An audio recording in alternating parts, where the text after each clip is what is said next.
Given Joan and Peter Clemenger's extraordinary support of the arts in Australia and particularly Melbourne, it's wonderful to get this insight into their own collecting practices through this selection. I think what's really interesting about Joan and Peter's collection is that it reflects their tastes and their connections, and is also a testament to how immersed they were in Australia's contemporary art scene. We really do see some of our most significant artists in their works. One of the most extraordinary things about Joan and Peter Clemenger's support of the arts is their genuine passion for it and their generosity. This isn't about them, it never has been. It's about being able to share their passion and commitment to the arts, what they've got out of it with our audiences, and their support of our institutions is about enabling them to do their best so that more and more people can become involved and love the arts. Few would dispute the fact that Fred Williams is Australia's finest landscape painter of the second half of the 20th century. In amongst that, we find with the Listerfield painting, it comes from the 60s.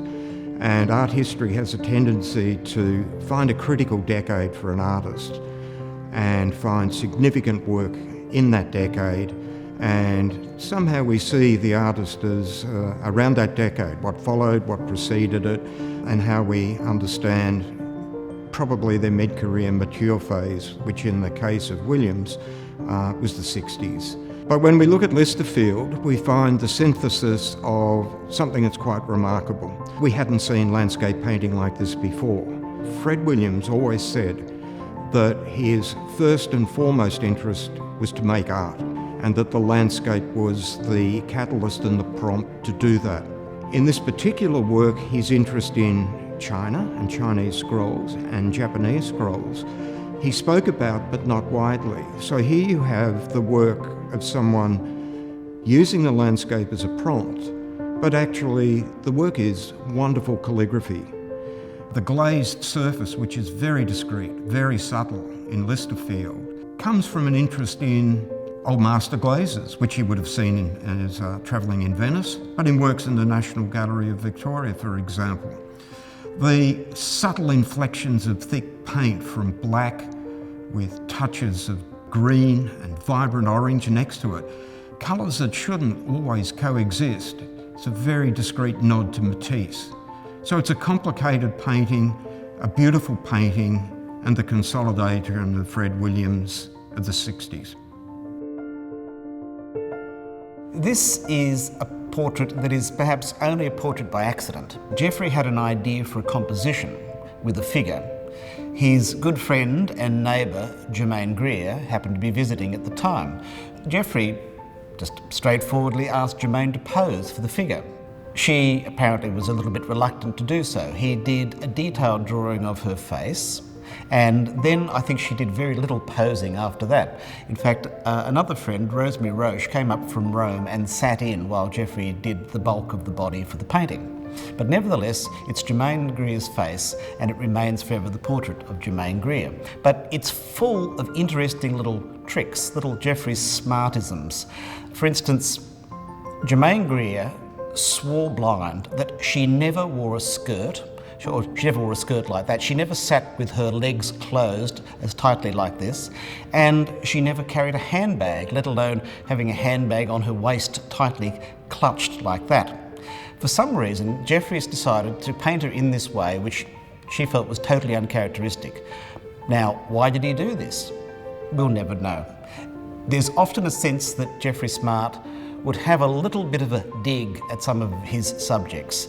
The Germaine Greer painting is something that is a game with abstraction. If you look at the left shoulder, it blends into the wall, and he thought of this as an abstract touch. He was very proud of that. He thought, well, abstraction, anybody can do it. I've just done it here.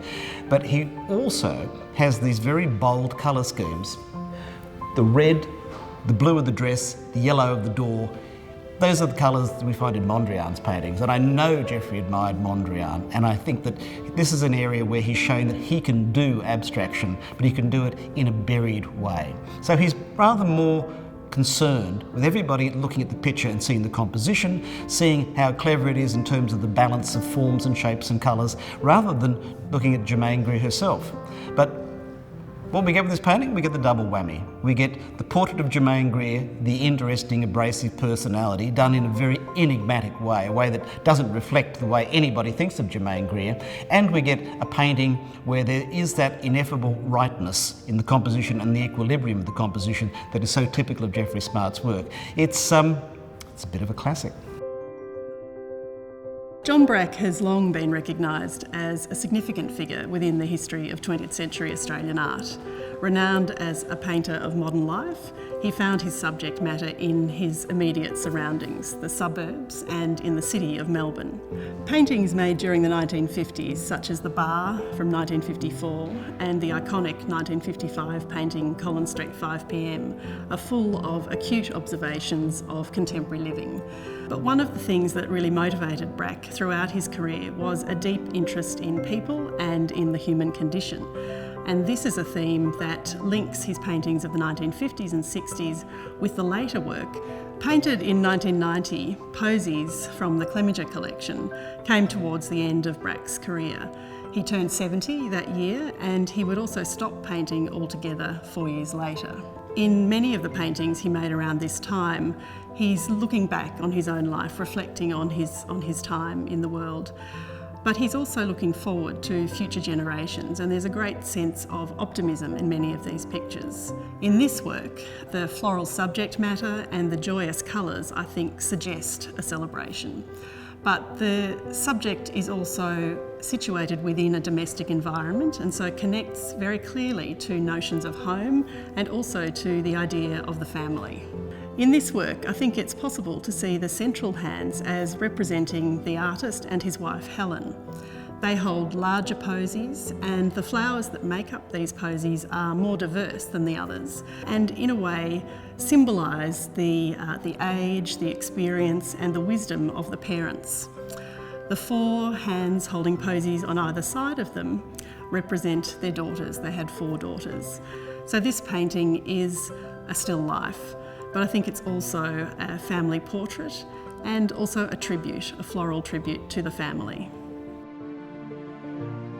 This small self-portrait by Brett Whiteley was painted in 1977, which puts it exactly in between his 2 major self-portraits that won Archibald Prizes in 1976 and 1978.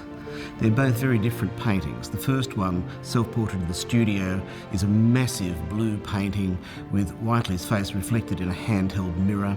It's an image of luxury. It's an image of the decadent, successful artist looking at himself while the nude reclines ready to be drawn on the couch nearby. The self-portrait of 1978 is called Art, Life and the Other Thing being his addiction.